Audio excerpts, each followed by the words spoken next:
Okay, as people are still coming in, I just wanted to say hello, welcome. As you come in, if you can make sure you are muted, that would be great.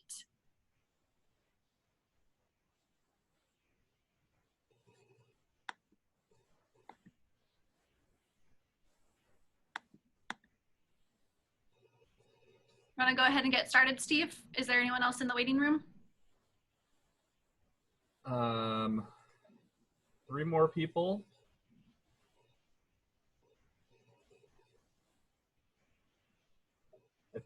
I think everybody's in now.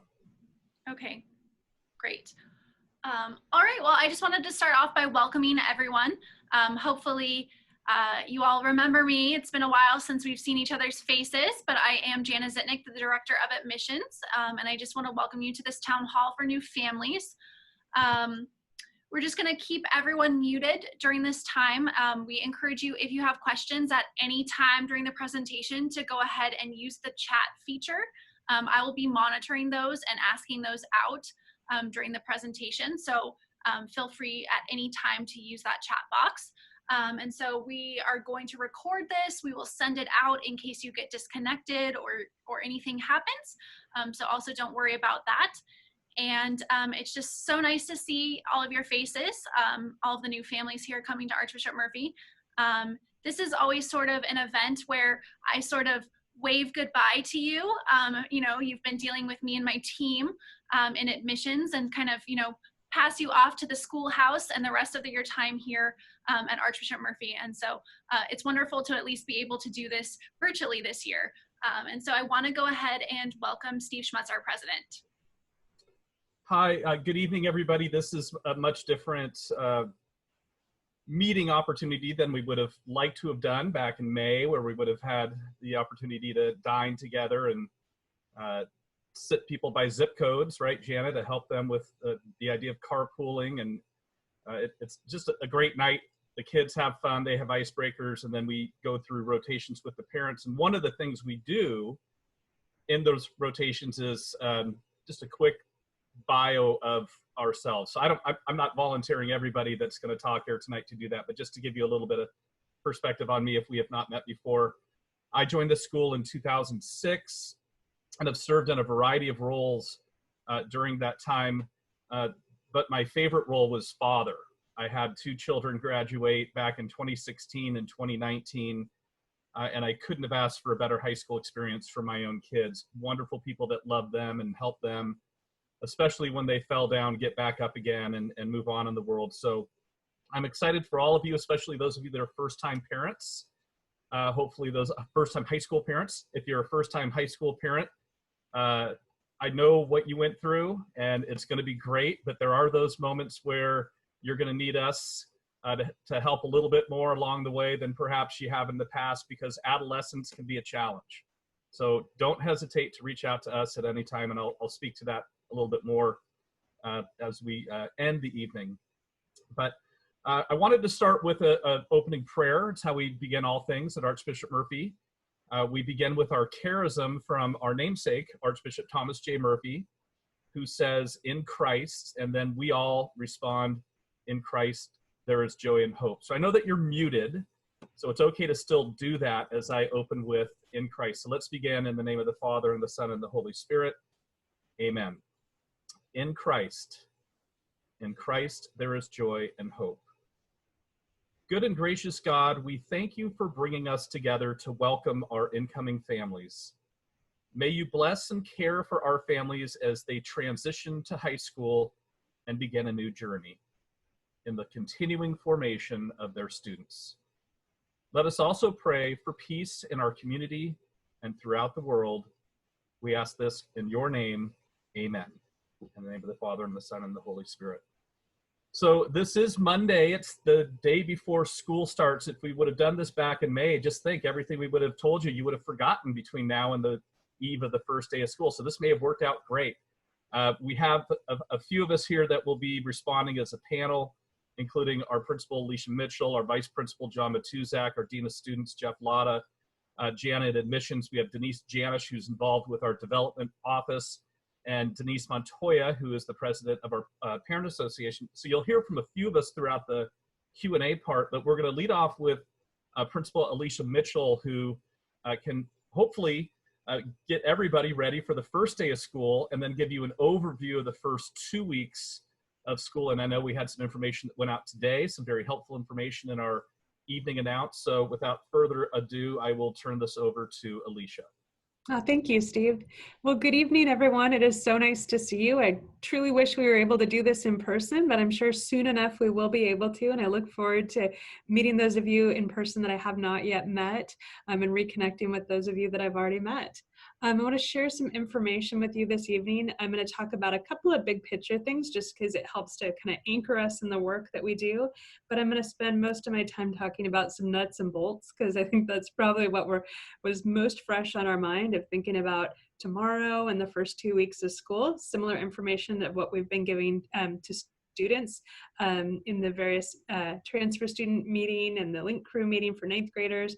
And I want to make sure you have this information as well. And some of it may be a repeat just to make sure that you feel prepared to help support your students through their first weeks of school. But again, first and foremost, do not hesitate to reach out to any one of us. We are happy to help out in any way we can. We're just an email or a phone call away. I know that starting a new school and a new school year can be bring a range of emotions. Been in high school education for nearly 20 years now, and I was new to Archbishop Murphy this last year, though, and I remember very freshly what it's like to be new and to feel new. And just please know you're in one of the most welcoming schools that I've ever been a part of. There's lots of people here to help, and you're not alone. So if a Zoom link doesn't work or a class schedule doesn't look right, the bottom line is don't panic. We'll help you through it. I'm going to do a screen share here, and if you have questions, feel free to put them in the chat box. Let me just pull this up here. And I'm going to share some of the same information that I shared with students as well, just to make sure that you have we're all on the same page. And first and foremost, welcome to Archbishop Murphy High School. This is a wonderful place. We're so happy to have you part of this community. And anytime you need anything, just reach out. As a college preparatory school, we are grounded in our mission. We're mission focused, and we always kind of come back to this mission to really think about what is that bigger picture? What's the heart of the work that we do and what drives us forward? Ultimately, we're striving for something pretty lofty, which is to inspire Christ-like leadership for the transformation of the world. And first, we got to start with some nuts and bolts to just know how we're going to log on and use our computers tomorrow. But ultimately, that's what we're here for, is to really help kids, to inspire them and their unique gifts to make a difference in the world. With kids, we talk a lot about the Murphy Way, and that's actually a photo of our signpost that's in the center of our courtyard. And there's 4 fairly simple values, but they're very important in practice: are do good, give respect, show excellence, and live faith. So that's language you'll hear us talking with students about over the course of their time here at Archbishop Murphy. Of course, as you know, this is a dynamic situation, and it's meant for a dynamic summer of a lot of planning around various modes of operating. And this year, we really are going to remain nimble and prepared to consistently deliver a high quality and robust high school experience. That's our primary goal, while taking really good care of your kids so that hopefully we can come together in person very soon. Of course, ultimately, we are opening with distance teaching and learning this fall. And the next phase of that will be hybrid teaching and learning as soon as it's safe enough to do so. Throughout all 3 models of instruction this year, we're going to remain on our daily bell schedule, with school starting at 8 a.m. and ending at 2:35 on red days and 2:25 on black days. And if you could please make sure your microphones are muted. I'm getting a little bit of background noise. It'll just help it so we can all hear. Thank you so much. And Denise is going to talk a little bit more about what a red day and black day schedule is, and I don't want to steal all of her thunder, but we have alternating schedules that I'll talk briefly about, with school starting tomorrow. So in all 3 modes of instruction, students are going to attend their classes daily. They'll earn traditional letter grades and high school credits. Teachers will be posting attendance daily for all the class periods that meet in Power School. So you can always get on Power School and check to see if your son or daughter was present in class and all that good stuff. If they're sick, just like when we have in-person instruction, you'll just call in and let us know. And teachers will be reporting assignment grades and course grades in Power School as well. We will continue to provide rigorous academics and also a whole enriching school experience. We're going to have everything from wellness-focused programming to virtual assemblies to club meetings and all sorts of ways to help your students feel connected and get to know other students. We'll also have all of our programming from our counselors available to offer college guidance and individual academic counseling, as well as campus ministry and all sorts of supports built in place. The primary difference really is the physical location, and this is truly temporary of operating virtually until we can come together in person. We'll use technology to help centralize information, whether we're in person or at a distance. Our teachers will use a learning management system called Moodle. So you hear kids talking about Moodle, which is where teachers will be posting lesson content, but they'll be holding live synchronous class instruction through Zoom class meetings. Of course, tomorrow is the opening day. The main focus for tomorrow is really around orientation activities. There'll be some brief class meetings in the afternoon with larger group meetings in the morning on Zoom, as well as giving kids some breaks throughout the day to sort of get a little bit of break from screen time, as well as help them to adjust to a new academic year. If anything isn't working correctly with the links, we're sending out schedules. They should be in your emails or soon in your email. We are working on delivering those and are almost done, so don't panic if you haven't quite got one yet. If something's not working quite right, just call us and we'll help you navigate it tomorrow. Tomorrow, we'll start with an opening prayer and welcome back video at 8 o'clock. And then students will go into class meetings by grade level. So either a 9th grade class, a 10th grade class, 11th grade class, or 12th grade class, where they'll hear from a variety of different people and meet other people in the community so that they'll know, for instance, how to access their counselors. If they can hear from our athletic department about athletic offerings and fine arts offerings from our fine arts department for the upcoming school year. They'll also get a chance to meet our fabulous co-campus ministers and learn more about spiritual experiences here at Archbishop Murphy. All kids will get a little break in the morning, and then we'll start with a class rotation. They'll start with their community period, which is technically their 6th period class, but it's a non-academic class. Community period is kind of like an advisory group. It's where we hold assemblies in that time, or sometimes we'll have kids working, with their community period group, and it's kind of a homeroom type of class. And then they'll meet their 1st through 3rd period teachers, and there'll be Zoom links in the email that was sent home, or will be sent home very soon if you didn't quite get it yet, that they just click on those to go to each of their class periods tomorrow. We built in kind of a long break and lunch tomorrow. It's longer than it usually is to give kids a little rest and a little break from the screen time, and then we'll go to the afternoon classes in a class rotation of periods 4 through 8. Of course, community period, which is technically 6th period, will have already met. It'll meet first thing, so it'll be 4, 5, 7, and 8 will meet in the afternoon, and then we'll close as we typically do on campus with closing prayer. This is not our normal everyday schedule. We don't usually have all classes meeting every day. This is really just a shorter class meetings to just get a touch point, to put a face to a name with teachers and learn a little bit about the school year. The schedule looks something like this that was sent home via email, and students will just click on the links. There'll be the blue links to their class with their teacher's name on it. It'll tell them what time to go tomorrow to help them make sure that they get to the right room. And if any of those links aren't working, please don't panic. Tomorrow really is just trying to work through the technology and put faces to names and kind of start. And we'll continue to do orientation activities through the first weeks of school to help really get all students functioning well in the virtual environment. And if there's any issues, just give us a call at the front desk. We're happy to help work through them. Our counselors are another great resource. Students are assigned a counselor for their entirety of their time at Archbishop Murphy. Counselors are assigned based on last names. We have 3 full-time counselors who are a wonderful resource to your students, as well as Mr. Jeff Lotta, who's on our call with us this evening, who's also here to help students navigate the virtual environment or the physical campus once we're back together. If there's any issues with technology, just again, don't panic, just reach out. Or if your student doesn't have a working device at home or you discover it's not working quite right when you're trying to navigate this tomorrow, please just let your student's counselor know or Mr. Lotta, and we do have some laptops available for checkout if needed. Students during distance learning are expected to have their screens and cameras on by default during video conferencing so we can see who's there and interact with them just like in a classroom. Just like we're doing this evening, we ask them to mute their microphone when they're not verbally participating just so we can all hear each other, and to name themselves on the screen just like many of you have with their first and last names so we can easily take attendance and see who's there. One thing that has actually been a lot of fun in our family recently is I have 5 nieces and nephews, and they're all going to school virtually right now as well. They range in age from 10 through 19, and it wasn't their favorite way to go to school, but we've been trying to make it fun by setting up either a table area or a desk area in the house. One of them even has a card table set up at Grandma and Grandpa's house because he just needed a little quieter space.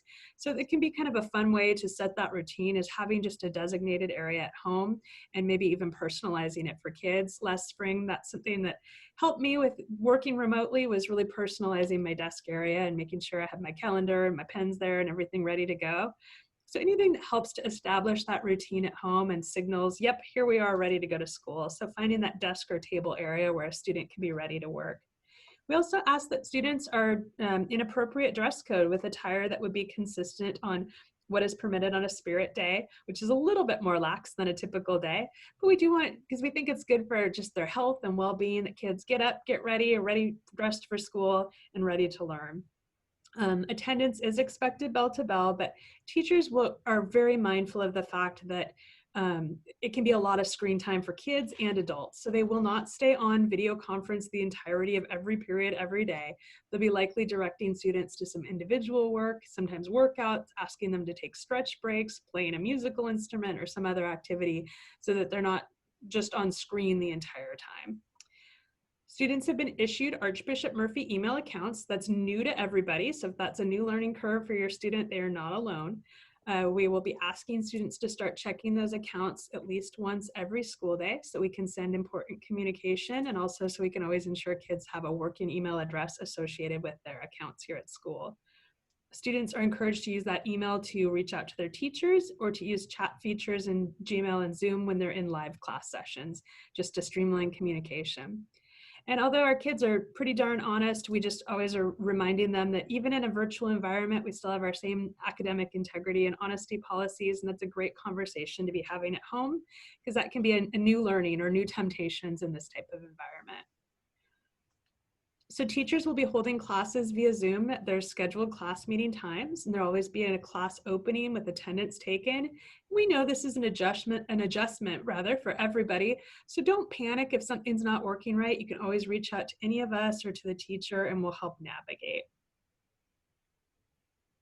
We really are trying to replicate the same great experience that students would have on campus. We know it looks and feels differently, but we want to really emphasize opportunities for student life activities as well. That's why we're continuing to meet with our community periods and holding everything from prayer services and liturgies to club meetings that you'll see throughout the year, as well as having all those great resources, including not just our counseling center, which is available for college counseling as well as academic and personal counseling, but we also have all of our after-school labs where students can still access those virtually, from the math support lab and language lab to writing lab. There's lots of great resources and even peer tutoring resources that students can access if they just need a little extra help. Throughout the entire school year, we've done a slightly adjusted schedule. And again, we have red days and black days, and we generally alternate those days. A couple times a year, about 4 times a year, we have unified days when all classes meet. That's pretty unusual. It's a lot of class meetings. Tomorrow is one of our few more unified day type of schedules that kids can briefly meet their teachers tomorrow. And generally we alternate those red days and black days, and Denise will talk a little bit more about that. She's our Parent Association president who's able to join us this evening as well, and she'll explain a little bit more about that. We slightly adjusted the times to give longer passing periods and keep those in place once we're on campus, and to allow time for things like hand washing before lunch. And when we're on screen time, it's also to help us be mindful of the amount of screen time. So on a normal day, Some kids do take a 0 period, but a lot of kids start their day with a first period, and that's totally fine. A couple of students will take leadership or choir in the morning before the start of school day, and those teachers will reach out to your students directly on that. Otherwise, plan for school to start at 8 a.m. We have a couple of late starts built into the year, and Denise will be talking about those briefly as well, I believe. So what does the first 2 weeks look like? Well, let's just start with tomorrow. You already have the detailed schedule for tomorrow, and it's really a meet and greet and help getting acclimated to the school year. So if something doesn't work right, don't panic. It's really just to make sure everybody can access the technology and start putting faces to names. We'll then have a red day, a black day, and a red day this week, and then that's the whole first week. On black days, that's when we have our community period class, which is our advisory class, and we build in other types of activities. And then in the second week, we'll alternate black days and red days. On the 3rd of September, we'll have curriculum night, and that's for you parents. It'll start just after 6 p.m. With a brief welcome and overview, and then an opportunity for you to briefly meet all of our teachers. The other events listed there are community period events that your students will get to tell you more about what are the neat things they're learning about. And on Monday the 31st, I'd really encourage them to pay careful attention during the club fair, because it's a great way to learn about ways to meet other students and feel connected to school. So a common question is, who do I contact? Well, you can reach out to any one of us, and if we're not the right resource, we'll help point you in the right direction. We're a very friendly school, and we're always happy to help you out if there's anything that comes up. If it's a classroom issue, the teachers are a great first point of contact. Our counselors are another great resource, especially in the first days of school, if like there's a scheduling issue or something like that. Again, students are assigned counselors based on their last name. And all of their contact information is listed in the announce that went out today, as well as on our school website. Our Dean of Students is a great resource, Mr. Jeff Latta, for any student life or other school-related issues. For athletic stuff, Cassie Snyder is all things athletics. Our Vice Principal, Mr. John Matuzak, is a great resource for academic or all other school issues. And of course, as the principal of the school, don't hesitate to reach out. I'm happy to help or to help point you to the right person. Or if there's some other topic you're looking for up here, we're happy to help. If we didn't get it listed, you just let us know. I'm not going to get in the weeds on this part, but I do just want to share we've done a lot of safety planning over the course of the summer so that we're well prepared when it's time for students to come back on campus. We cannot wait for that day. And until then, we are going to make the best of our virtual setting and try to help really prepare them for a smooth transition once we're on campus. But I do want to assure you that we spent the majority of the summer really getting ready for a safe return for when it's time to come back on campus. And I've said this before, but I can't say it enough. We really are all in this together. We know it's unique times, but we're here to help, and do not hesitate to reach out. I'm going to stop sharing there. And we'll try to make sure we're addressing your questions as well, but I also want to introduce another guest we have on this evening. Our Parent Association President, Denise Montoya, is here. She's somebody you'll get to hopefully interact with a lot. She helps keep our parents connected. She holds monthly meetings and provides opportunities to get involved. And she's going to share some information. And we had an overlap on a couple of things, but it was intentional because they're important things we think you need to know about. So Denise, are you ready to jump in? Well, I I just heard from Jana that I think somehow Denise got let off the call. So I'll look for her to come back on. Maybe what we could start with in the meantime, Jana, would be some questions. Yeah, so we did get some questions, and please keep sending those in as we continue with our presentation. But the first question is, will the class and teacher Zoom links work for tomorrow only, or are they going to be the same links for the rest of the year with the Zoom sessions?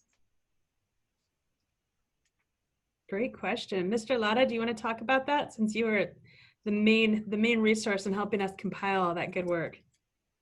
Yeah, I think for the time being, as we move forward, the plan is that those specific links that the teachers provided will be the Zoom links that they will use for the foreseeable future.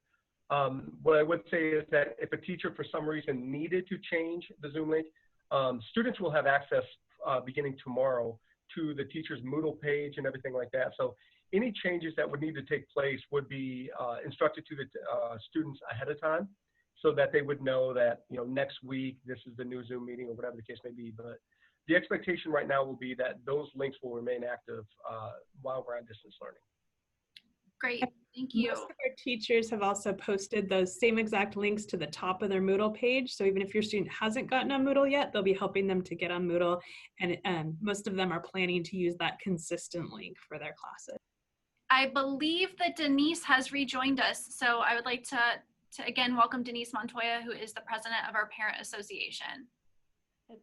Hello, everyone. I'm very excited to be here. I'm going to go ahead and share my screen.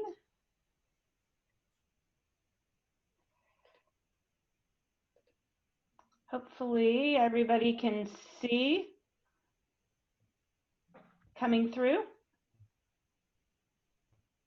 Okay, great. Well, welcome everybody. I'm very excited to be here, and welcome to the first virtual Parent Association Link Day. This started about 6 years ago.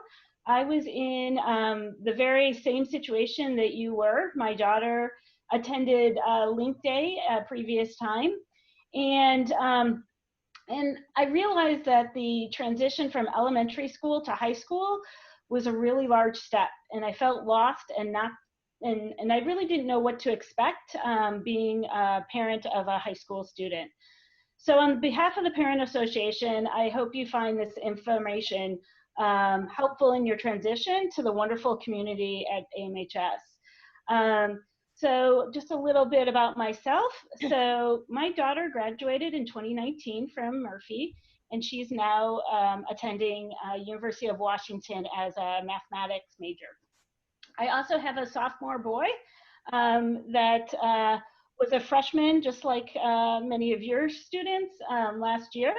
And so he successfully moved on to sophomore year and found his freshman year to be very enjoyable with lots of new friends and activities. So with that, I'm gonna move on.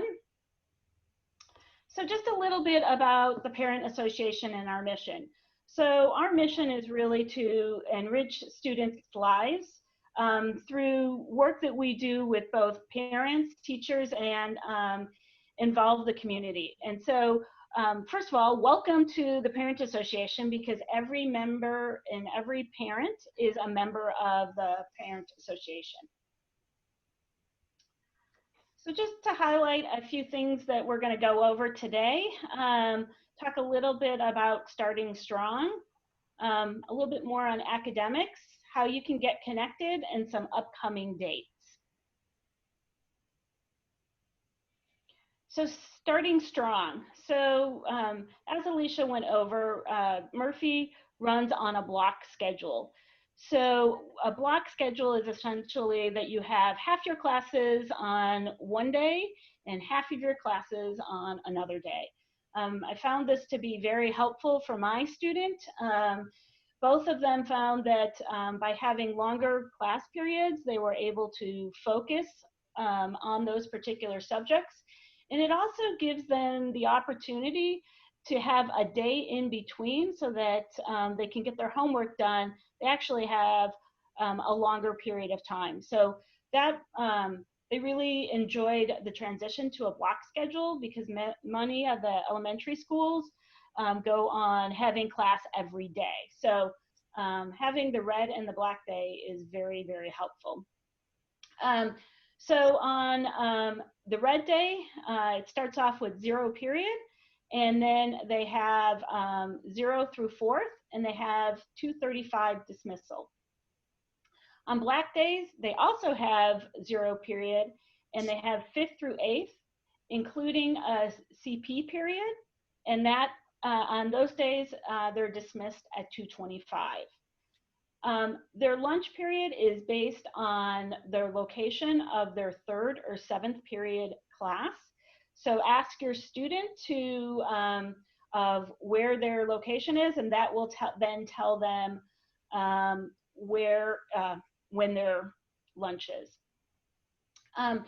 As part of being online, we will also continue to have late start.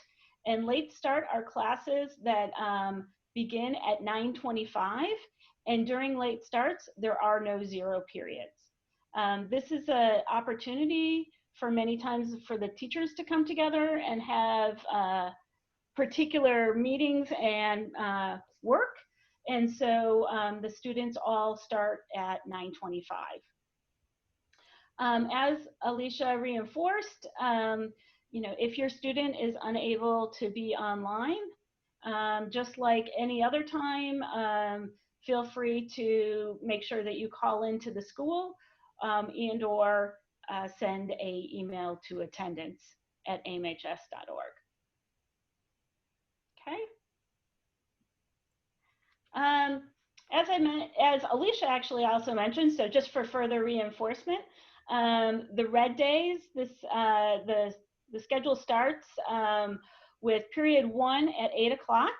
If your student has signed up for 0 period, like my students have, historically, we will be up and singing or playing or doing something like that at 7 o'clock in the morning. So hopefully you're an early riser. I think the bonus for them being online means that you don't have to drive them to get them to school at 7 o'clock in the morning. So that's the benefit of all of us being online. So the red day again goes from 8 until 2:35. And then black days go from 8 to 2:25.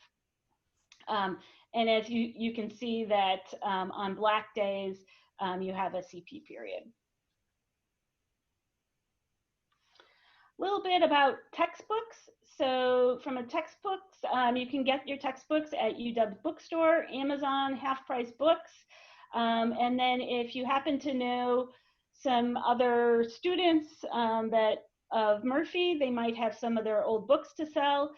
The one tip that I would also give you is keep your students' textbooks because I actually have been able to use a lot of my daughter's textbooks. My son has been able to use them, so I just encourage you to save those textbooks. As Alicia mentioned, Moodle is really the learning hub that's used by teachers and students for their assignments and will provide the platform for a variety of learning formats. So all your students should have Moodle information, and so that's how they will be interacting with their teachers. PowerSchool is our system that focuses in on basically the grading and attendance. There's actually separate parent and student IDs. So you will be getting a parent ID likely around curriculum night. I encourage you to set up some of the automatic features within PowerSchool if you're not familiar with that app. You can put it on your phone as well as you can just have weekly updates sent to your email, and then you don't have to go in and regularly check. The other thing that I would just encourage you with PowerSchool is our students often want to check their grades constantly, and it can sometimes get to be an obsession. And so I just encourage you to make sure that you support your student in not checking their grades on a hour by hour basis, that once a week is probably a healthy balance. Starting in October, they're usually around that time we start doing extracurricular activity eligibility checks, and Jeff usually handles that. And then for all the freshmen through juniors, they do practice SATs. So this will be the first time that the freshmen will start along the standardized test path. And it is a 9th grade level test. So it just starts showing their progress against the standardized tests that they use later to apply to college. I think that's it on that one. I'm gonna keep us moving. Staying connected. So earlier, about a week ago, there was information that was sent out of all the different places that you can learn and get more information about AMHS. So I encourage you to go out to .org, the parent portal, and there's a wide variety of information that you will find on that you will need for being a parent at AMHS. There's also the weekly announce, and so I really encourage you to make sure that you read it because that is really the single source of information for a wide variety of material across the schoolhouse. There's lots of announcements and links, so I encourage you to read that on a weekly basis. Also, the school calendar is a great resource for what is going on across the school, and so including if it's a red day or a black day. So I know that we use the school calendar if we're have to make some sort of arrangements for doctor's appointments or such. Ask your student which is the better day, of a red day or a black day, and then I coordinate that with looking at the school calendar. In addition to that, if at some point we're back in and there's things like snow days or those types of messages that need to go to the entire community, there is a way that the school will contact you either through email and through voicemail to all of the schools. So just make sure that you have your information updated and available to the school. The last slide I have for everybody is just some upcoming key dates. So Tuesday is the first day of school. Hopefully that's not a surprise to anybody. And it's going to be a unified day with no zero period. Wednesday is a red day with 2:35 release. And Thursday is a black day with 2:25 release.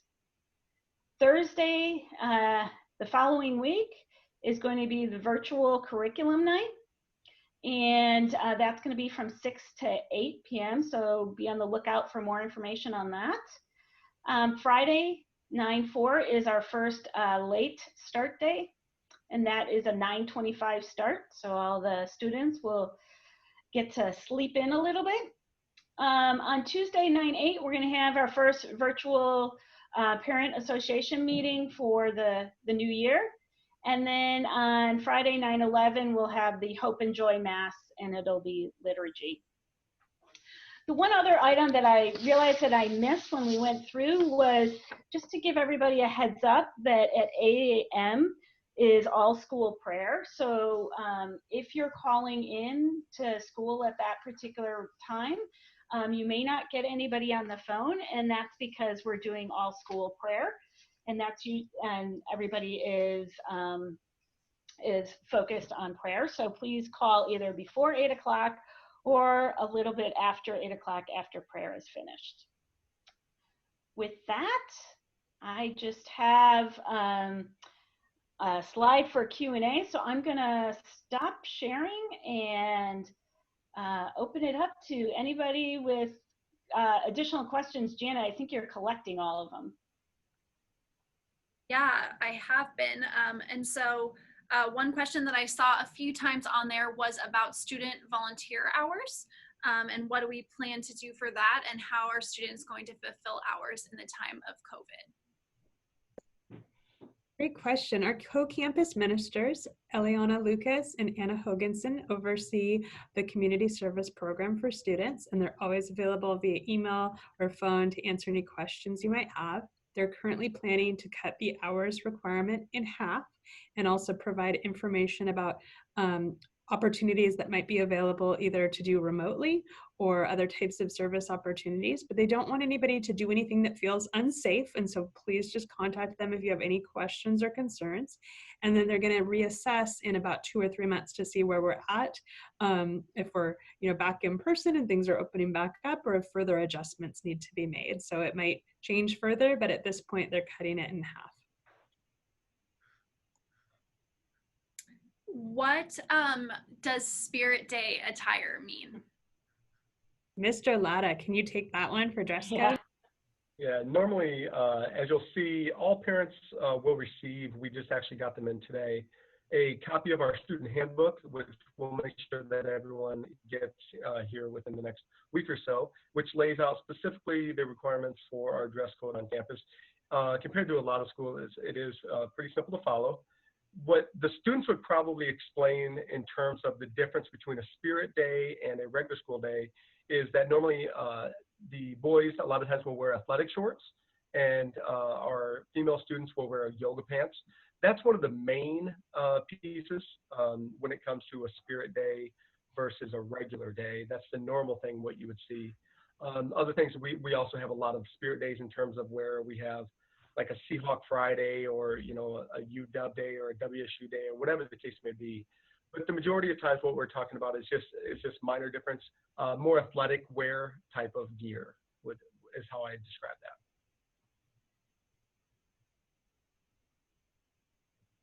that. Okay. Are student class schedules and all the Zoom links going to be posted onto Moodle? So all of the links for Zoom meetings teachers are posting in their Moodle pages. Students can access their schedule via PowerSchool, but PowerSchool doesn't marry with Zoom, so we couldn't hyperlink it to their Zoom meetings. So they can see their complete schedule in PowerSchool.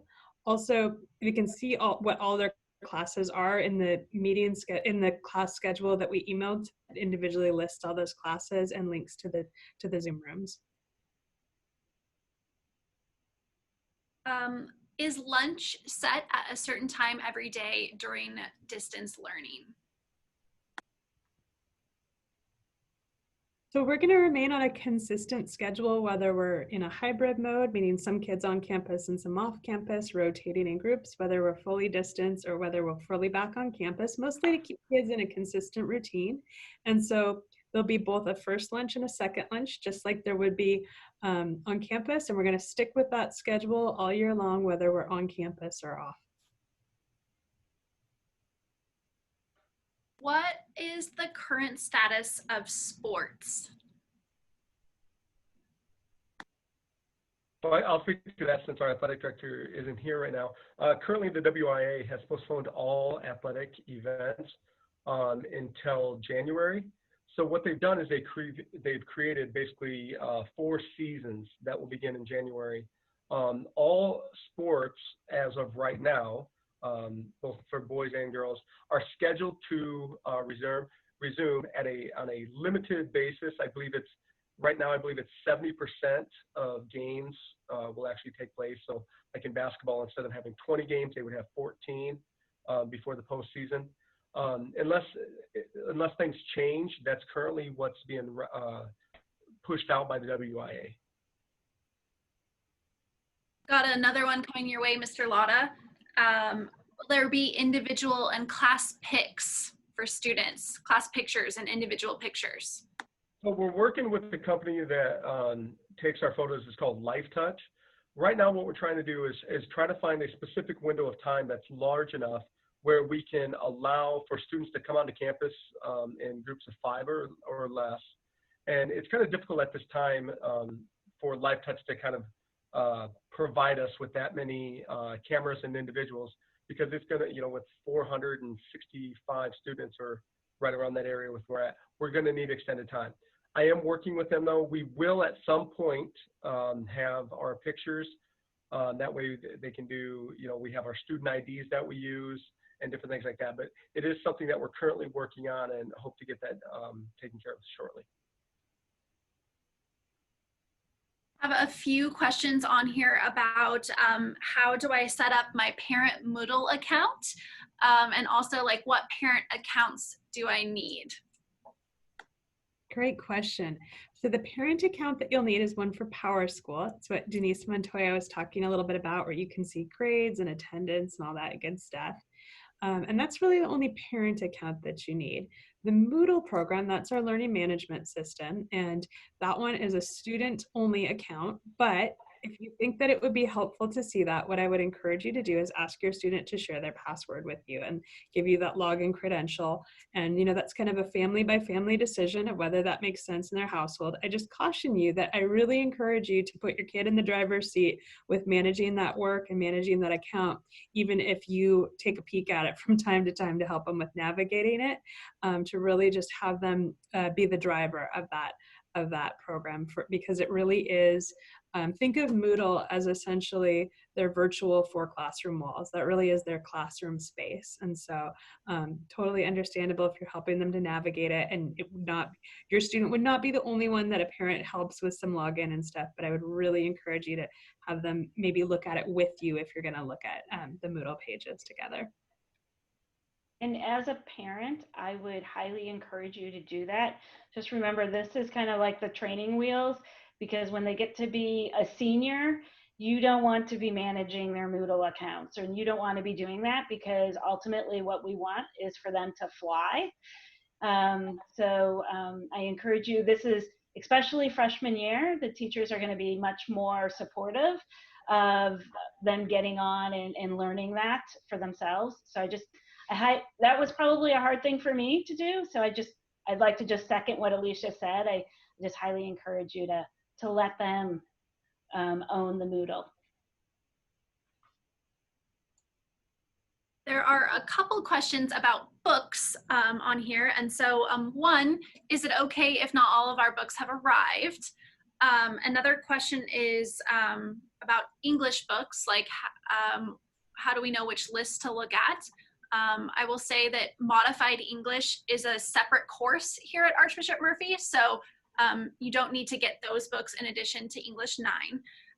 And then another question is, where do I find out what books I need?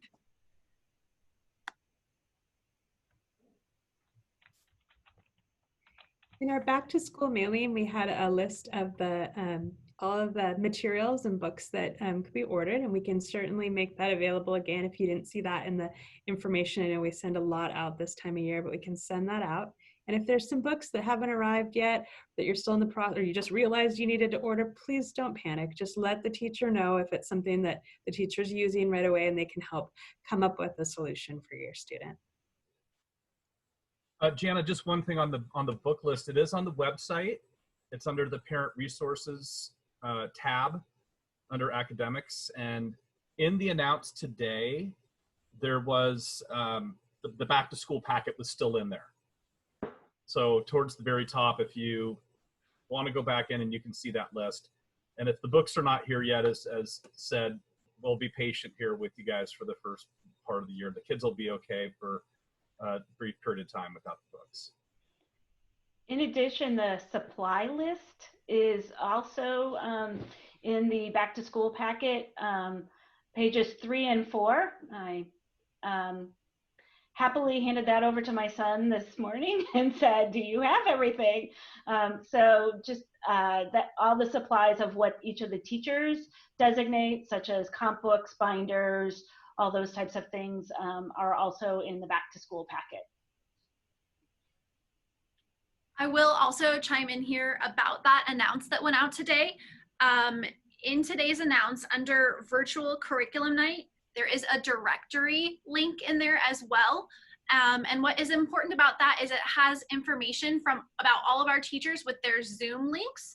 So if perhaps tomorrow your child goes on with the schedule that we provided with links, and that link doesn't work in their, that they click from that schedule, I would encourage everyone to check the directory and find their teacher and click that link first. And then if that still doesn't work, then please contact any of us here at the school so we can help troubleshoot.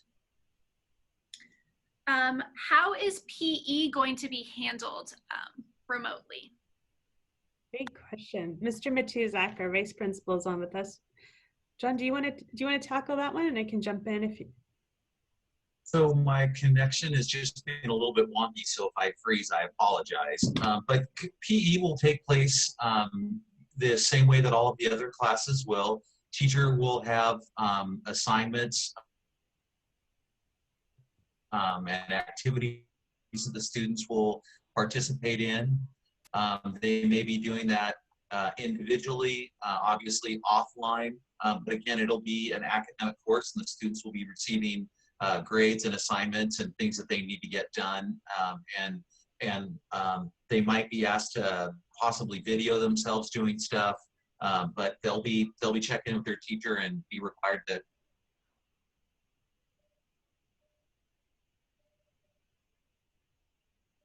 Right, I think we got most of the answer to that one, but the bottom line is no, we're not going to make them play team sports over Zoom. We know that's not realistic. There'll be a combination of home workouts, sometimes a little bit of research, and sometimes recording different elements of their workouts as well. And our PE department is phenomenal, and they actually were meeting regularly all summer to come up with multiple plans, because it's so important, especially in this environment where we're spending more time on the computer, that kids are staying active as part of their just overall wellness and mental health, which is very important to us as well. Okay, John, this question is for you. Are there going to be practice test opportunities for things like SATs for seniors and things like that to help them prepare? Mostly that's going to depend on what level we're at in terms of accessibility to campus. We've ordered the PSAT for all students, 9th, 10th, and 11th graders. That day is scheduled to happen in October, but right now, again, we're not sure if we'll be able to administer the PSAT to the underclassmen because we're not sure if we're going to be able to be on campus. And I know I'm cutting out, I really am. And then with the SATs, that'll really depend on if we're able to offer the SAT prep class after school. But again, that's just going to be how much access we have on campus.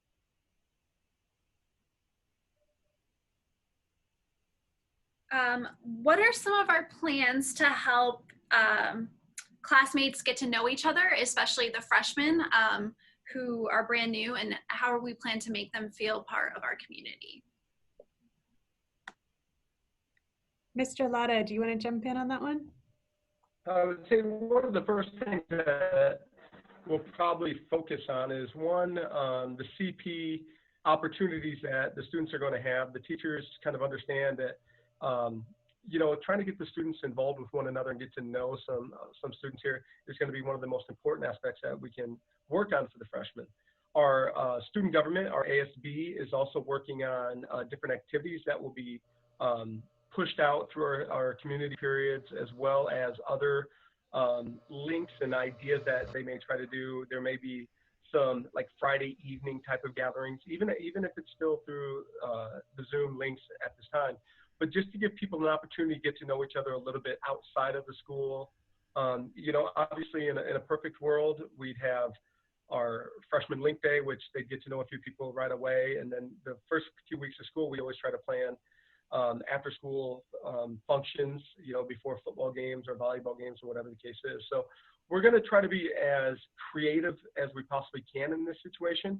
And I do think that our ASB is really going to make a big push to get to know, as well as the faculty and the staff, get to know a lot of the freshmen and maybe try to help link them together with people of similar interests, just to help them get more comfortable while they're on distance learning. And I'm going to make a huge push again for the club fair that we have coming up the second week of school. I really encourage, even if it's not their favorite thing in the world, choose a club to join. They can always change clubs later or decide not to continue with it. But I think it's a great way for students to just start meeting some other students right away, even if they don't find their very best friend there. I'd really encourage your student to join a club.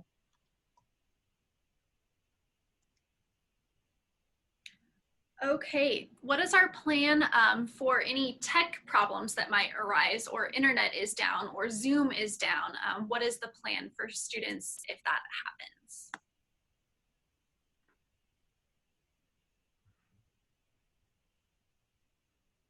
We realize that technology issues happen, and we completely understand that. And sometimes those are individual issues, and we'll help you navigate them. If it's, for instance, if you find that your device isn't working or just isn't working with the technology we have, first and foremost, reach out to us, let us know. We had a couple of students who had computers unexpectedly crash last spring, and we were able to check out a device to them. Or if there's a device that's just not adequate for what we're asking to do, you let us know. We also realize sometimes bigger tech glitches happen and hiccups happen that are totally beyond our control. And we're going to just try to be flexible and understanding when those things happen, and work to just adapt based on what the situation is.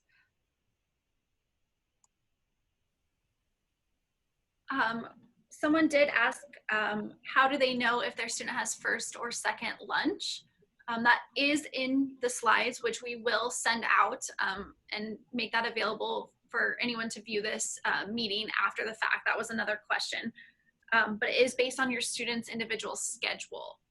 And I'll let someone else kind of explain.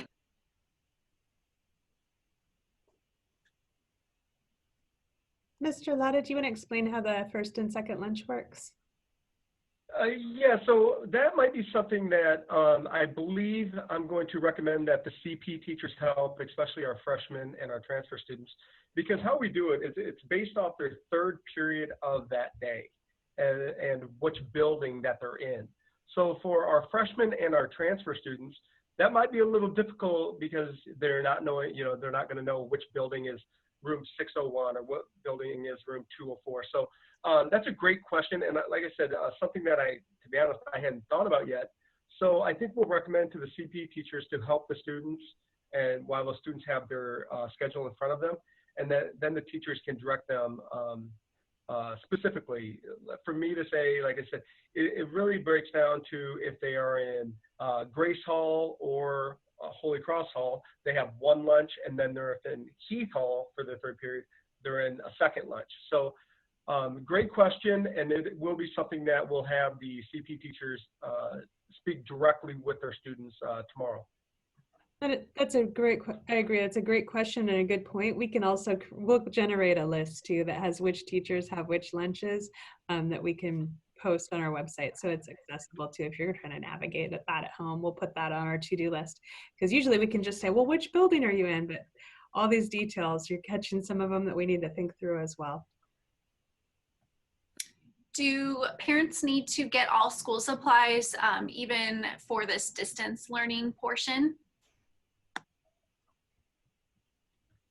I would say that's a great question to start. I think what you'll find is that the teachers will give direction within the first couple of days, specifically of what books they're going to need over the course of the first week or first month, or even through the first semester. I know when you receive the book list, it pretty much has everything that they're going to need for the year. But what I would recommend is if the teacher does not address that tomorrow or the first class, have your student ask that question. And because they have all their curriculum planned out for the year, and they'd be able to kind of guide you in what's needed right away.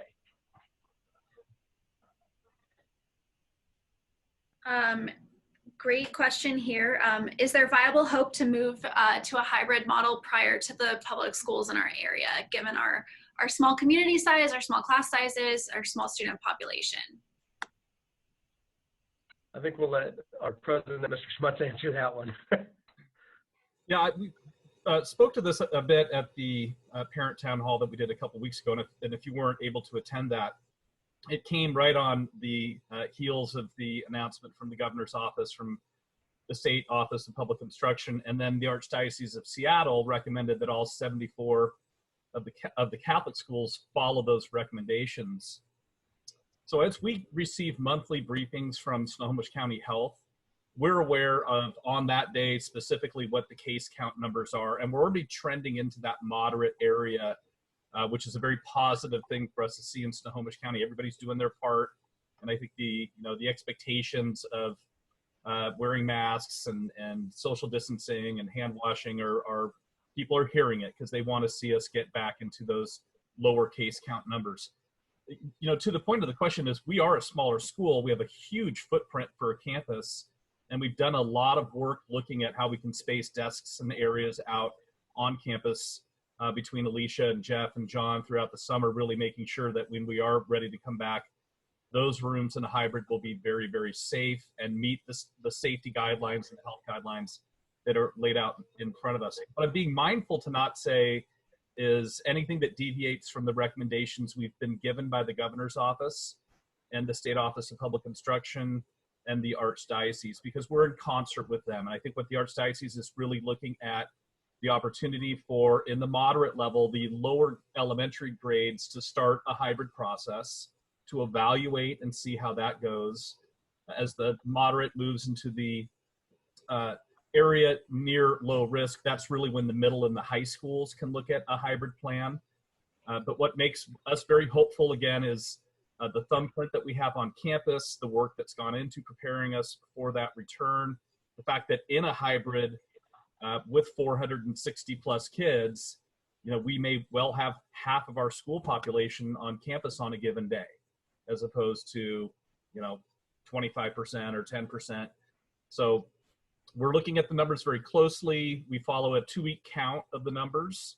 So for those of you that are following that Snohomish County Health site, listening to the recommendations from Dr. Spitters, and then one of our great resources at the Archdiocese is a woman named Terry Fuel. Some of you might know Terry from St. Thomas More, and she's a assistant superintendent at the Archdiocese and is on our board. And so she's a phone call away or an email away and has been very helpful to us as we navigate this time. We do have some flexibility, and this was not a mandate from the governor. It was not a mandate from OSBI. And what the Archdiocese has really asked is for all 74 of us to be in concert with one another. It does allow us the opportunity to evaluate and listen to the health experts. As none of us are physicians or doctors here at school, although we do have a retired physician at school, we are being very mindful to follow what their recommendations are, because at the end of the day, we're prioritizing safety and health. We do know the CDC really encouraged us to get all schools back on campus and students back on campus for their emotional and mental health. And we're certainly aware of that being a very important thing. We're very mindful of that. We'll also look at ways throughout phase 2 and hopefully into phase 3 that we can do some more student experiences on campus. Some of you might either have seen footage or heard about the graduation that we did on June 5th, the day we went to phase 2. It was a graduation car parade in the parking lot and a lot of fun. And those are the creative things that we're looking at doing for anything ranging from class photos to homecoming, to just, especially with the freshmen who haven't spent a lot of time on campus, and their parents who will have to drive them because they can't drive, to come and have those touch points. Because for us, that's what is frankly the most glaring thing that we're missing, right, is the touch points. Seeing the students, seeing the parents. We'll be working with one another, but it's going to be a much different opening school day tomorrow. It really will be. As excited as we all are to have the first day of school, we would want nothing more than to have your son or daughter with us in person and not on a screen. But we know that we're going to do a great job in this model, in this framework. We're going to work very hard to have the school completely ready for what will hopefully be sooner than later, a return. And we really have a great hybrid plan in place that Alicia and her team have done fantastic work. So it's not a direct answer, I apologize, but I'm just being mindful that where we are in the moment is following those health department recommendations. We are in a different county than King County, than Pierce County, and we may see Snohomish County be ahead. So it doesn't mean we have to wait for Pierce County and Bellarmine Prep to go to a hybrid before we can. So it's flexibility for us with not just the publics, but also some of the other privates in the Archdiocese.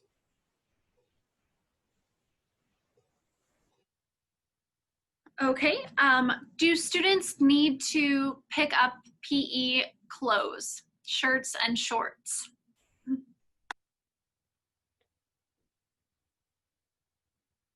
They don't need to have anything in particular. There's no PE uniform required, but they do need to have athletic shorts and a t-shirt or a sweatshirt that they're comfortable working out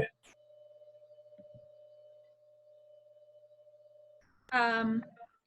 There's some specific questions about the supply list and how it works, because I think some supplies are dollar amounts, and how will that work with distance learning?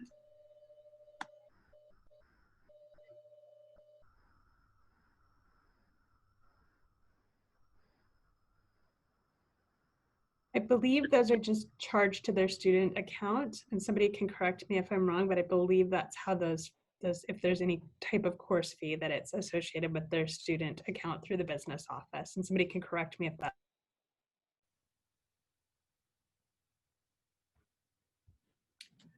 Mr. Lotta, when will students be able to get their planners? As I said previously, our planners just arrived today. So what I would expect is for all parents and individuals in our school, I expect an email either tomorrow or the day after. And what we will do is we'll set up a time, a wide range of times. So different people at different times can come in, and what we'll do is we'll just do kind of a drive-by where you can stop, and one of us, either a teacher or administrator, will be outside, and we can just hand you the planner right from there. And because it is a great tool, it's got a lot of pieces from our calendar, list out red days, black days, whatever the case may be, the activities that are coming up, as well as the student handbook, things like that. So expect an email, I would guess either tomorrow or the day after. What is strength and conditioning going to look like? Strength and conditioning will look very much like the summer strength and conditioning program. Coach Jordan has a whole collection of online workouts. Students will be logging their time and posting that information with him. And he'll dial the kids in on the first day that they meet. But again, there's a whole list of online workouts, and that's what the kids will be doing. Mr. Matuzak cut out there briefly, but I think he was going to share too that they use the Team Builder app just like they would over the summer or during the course, and so they get their customized workouts there. And it worked really well last spring. We did that remotely, and Coach Jordan's even talked about checking out some equipment if some minor items of equipment are needed at home, depending on the workouts. But most of it can be done without any special equipment, just what you have at home. Denise Montoya, can the PA meetings be recorded so that parents can view them if they are unable to attend live? And then a secondary question, because I think this might be best facilitated through the PA, is there a way we can sort of connect some of these new parents with other parents so that they can also socially meet each other and get involved that way? Absolutely. So we're in uncharted territories as well. And so we had a Zoom meeting at the end of the year, and so I think it's a great idea to be able to record them. So as long as I get everybody's permission when we get on, I'm happy to do that, and we can post it so everybody can participate and listen in on the meetings. They generally run 45 minutes to an hour. I'm really sensitive to everybody's time because I want to make sure that people have the opportunity to participate, yet I understand that all families have a variety of commitments. So definitely we'll be looking into that. And then the second question regarding getting the other families together, I think that that is a wonderful idea. I'm going to put the heads together of couple people and see what we can do. There's been I've actually participated in a wide range of things such as virtual after-hour times and things like that from a work perspective. So we'll take that one as an action, and let's see what we can do to pull something together.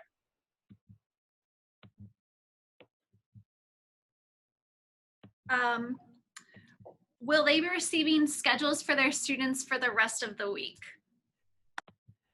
Mr. Lotta, do you want to speak to the schedules? Yeah, so the schedules that your students received, as Ms. Mitchell kind of described earlier with her PowerPoint, is, we, on a normal red day, black day, what we do is on red days, you'll have periods 1 through 4, and then on black days, you'll have periods 5 through 8. So, for instance, on Wednesday will be our first red day, so that they would go for their first period, 8 o'clock. What we are going to have the CPTs do is kind of go over the schedule with them, especially for our freshmen and transfer students, just so they're aware of where they need to be at what time. All the links that they received via the emails this evening and earlier today will be active for Wednesday, Thursday, Friday. So the good thing about tomorrow being a unified day is that each of the students will have an opportunity to meet their teachers. And for the red day teachers who they'll have on Wednesday for periods 1 through 4, they'll have an opportunity to go over and be like, okay, you need to be, on Zoom at 9:25 or 9:35 or whenever that class period will start. It is one of the slides I believe Ms. Mitchell showed. They had the red day, black day. It's also online. Jana, is it under the parent links, I believe, is on our school website? Yep, that's where it's at. So if you go to amhs.org, you can, under parent links, you'll see the breakdown for bell schedules for red day, black day, unified day. The majority of times we'll be using just the red black. And I believe our calendar is online as well. You can, once you get a planner, you'll have it. It'll be listed out for you red and black. But you can look at the calendar online and it'll show you specifically what day we're on for a given day. And the daily bell schedule we adjusted by about 5 minutes. It won't make a significant difference in instructional time or class meeting times. That's in today's announce. It's also something we'll go over with students tomorrow.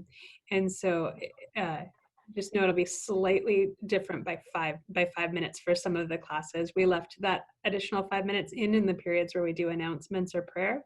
But the biggest thing to remember is red days periods 1 through 4, black days 5 through 8, and all those links will continue to work.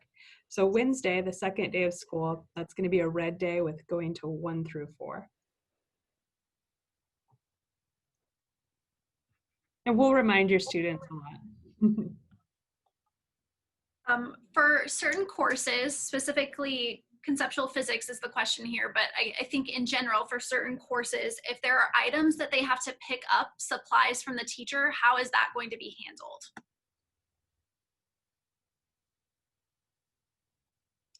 Just like with the distribution of the planners, teachers will, if there's specific supplies, which is limited what might need specific supplies, but for instance, the ceramics class, they're going to need to send home some particular clay called Sculpey that kids are going to work with when they're doing home-based sculptures. And some of our science classes will send home supplies. They'll try to give plenty of advance warning, and then they'll have some dates and times where items can be picked up. And again, if you miss that date or time, we'll hold it at the front desk and make sure you can pick it up. But they'll have it available for pickup in a drive-through in the parking lot. And if you can't make that time, we'll hang on to it until you can pick it up. And not every class will have things that they need to send home. So it'll really depend on what which classes your students are working in, and they'll try, our science department is planning to send a few things home, but they'll try to bundle it so it's not multiple trips out to school to pick items up. Okay, and are students notified / walked through service hours and how to do those, where to do those, all of that good stuff? Yeah, tomorrow during their class meetings in the morning, they'll get a lot of information, but that'll be their first opportunity to meet with Ms. Hoganson and Ms. Lucas, our co-campus ministers who oversee all things service hours. They'll also find lots of opportunities to connect with kids. They hold different lunch drop-in sessions and different times where kids can drop in via Zoom and just have lunch bunch meetings and whatnot. So they'll continue to give information that way as well. But if you have questions about it, first, they'll meet their co-campus ministers tomorrow during the class meeting, and they can always reach out via email to Ms. Hoganson or Ms. Lucas. And I'm sure they'll continue to put information up on Moodle as well, as they have their own campus ministry Moodle page to just keep students updated and in the loop about what's going on. Yeah, and specifically for that, our campus ministers also have a range CP that they will be speaking directly to that, which that CP will take place on September 29th. They'll get with all the specifics and talk a lot about, because there's two different pieces of the service, indirect and direct. So a lot of it's explaining to them specifically what they're looking for, what organizations. They give a lot of ideas and then they get with them to explain how to record them, because that's a lot of the most difficult piece is getting the students to record their hours. A lot of times at the end of the year, our system will show that there's only 2 or 3 or whatever hours recorded, but students are like, well, I finished them, I just haven't recorded them yet. So they go over all those pieces and how to record, how to get the certain permission. If if they have an idea that's kind of out of the box, something that we haven't really used before, they can go to our campus ministers and, say, and present it. Here's what I'd like to do. And they can kind of, decide if that's something that would qualify as service hours. Okay, so I was going to add one thing. They use a really cool program they switched to this year called Mobile Serve that makes it even easier to manage all those hours.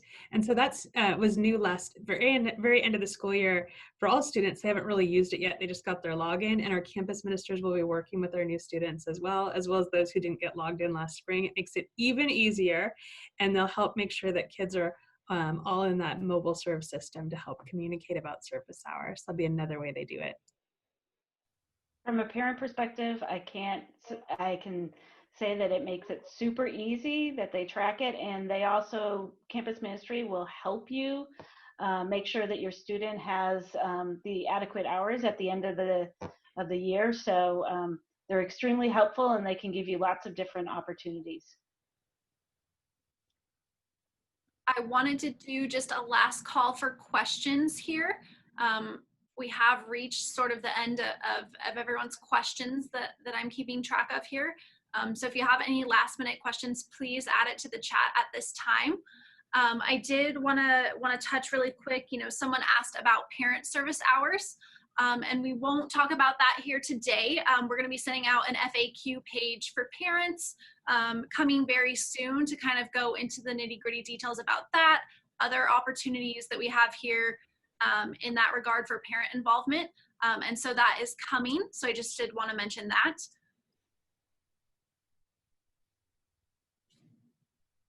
And I don't see any other questions. So Steve, I'm going to kick it back to you. Okay, there was one that I noticed. I think Sarah asked a question about adding her husband's email to the announce. So if you're a family that registered and did the contract with just one email that went into the marketing and communication office, you can send Shannon Reese and Lauren Lee the additional email address that you would like to have receive that weekly announce.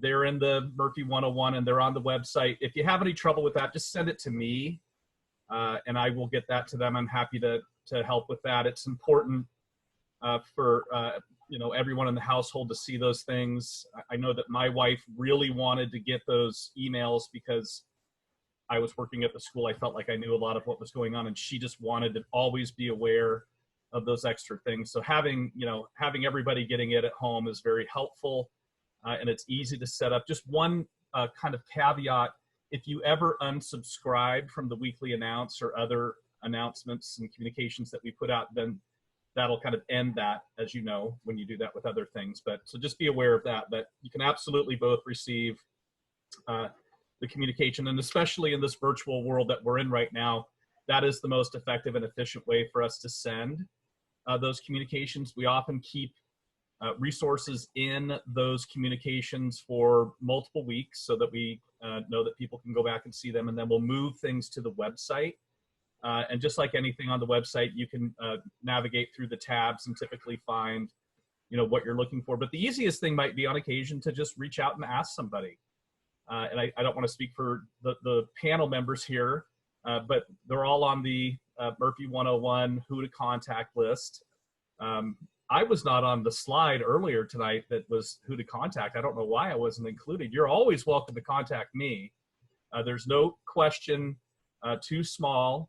And I'm perfectly willing to answer the question as best I can, but I'm always mindful to stay in my lane and direct a person to really the ideal individual to respond to you. So if nothing else, if you just want to reach out to me for a visit or a chat, if in this format you didn't get an answer, ask a question and hear an answer to the detail that you would like, or if you just want to hear more about the school, I'm an email away and I can set up a phone call or a Zoom meeting really at any time. And I really wish if we were back in May when we were together in these rotations, we were in, our session, Alicia and I would be in the chapel with you, and it really sets the tone nicely for welcome you into the community and speak to our mission and our pledge to you that we partner with you during this time.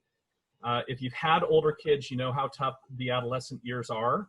If you haven't had older students, be ready. It's a wild ride, but it's a lot of fun. And the 4 years will go by so quickly. And I just want you to soak it up and be as present as you can, even in this distance learning. We want you to be connected with the community. We're going to give a lot of information, the ways in which you can be connected. Your kids may not always say this, but they do want you around. They do want you to be a part of their high school lives. And because high school was probably so much fun for you the first time around, you're going to do it all over again now with your kids. So we just want you to walk this journey with us. We're very honored and blessed to be able to do this, to be a part of your family, and to welcome you into our family and our community. So please let us find ways in which we can engage and connect over this time. And I think this has been said before, but it's more true now than ever before. You are not alone as a parent, as a high school parent. There are so many adults on our campus that are going to be advocates for your children. They're going to teach your children to be self-advocates. And by the time they're seniors, really be ready to, as Denise said, fly and blossom and head off into their next phase of their life journey.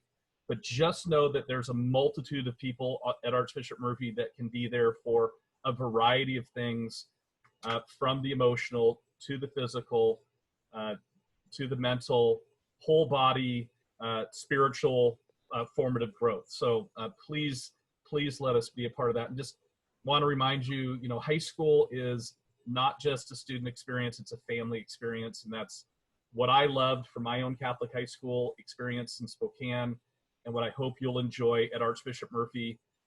As Alicia said, it's a very special place. It was founded by parents. And that is truly, how our mission came about. We have a lot of great alumni working at the school that, came back because they loved their experience. And I think that's very telling about what type of school Archbishop Murphy is. So more information to come about the student or the parent volunteer opportunities and ways that you can get involved, that you can be present, that you can be visible, and you can be connected and be a part of the community. And so as not to overwhelm you tonight, we really wanted to get you ready for what is a big day tomorrow, the first day of school. But I think as everyone here spoke tonight, it's really an orientation day. Please reassure your kids if they're nervous about tomorrow. It is that a very gentle orientation step where we're going to make sure that they have what they need to get ready. And I think all of our teachers, what's so great about them, going back to what we went through in the spring, towards the summer when we completed, they know that, everybody is in a similar situation of angst and of anxiety and stress. And so we're going to take care of each other. We're going to love each other, and we're going to make it through this. And very soon we'll be back on campus and enjoying one another in person. So thanks again. Thank you so much for, choosing Archbishop Murphy to be a part of your lives. And we look forward to it. One last question. Do they get their Parent Power School logins on curriculum night? Generally, that's when we sent them out, but we'll make sure we get them out to all of you by about that time, since obviously curriculum night will look and feel a little bit different. And I know there's a question about, is it a parent account, a student account? There's a student login and also a parent login, and we'll get that information to you. We've been putting a lot of focus into getting the individual schedules out, so you won't have it tomorrow, but we'll get it to you really soon. It's on our list for sure.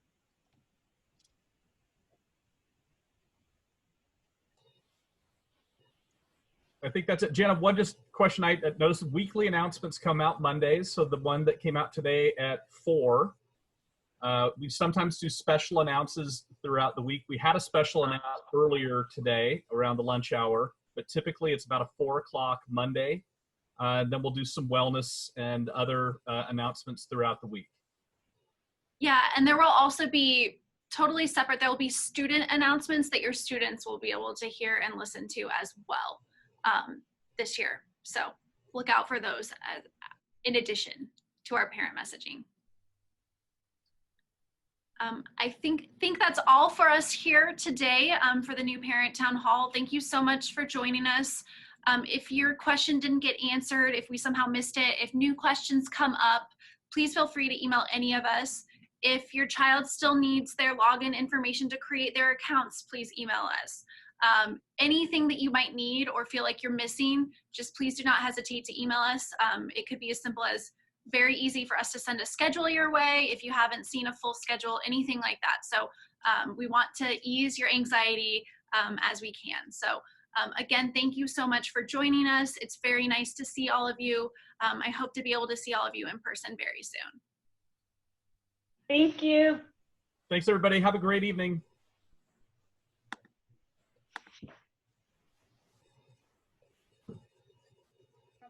Thank you.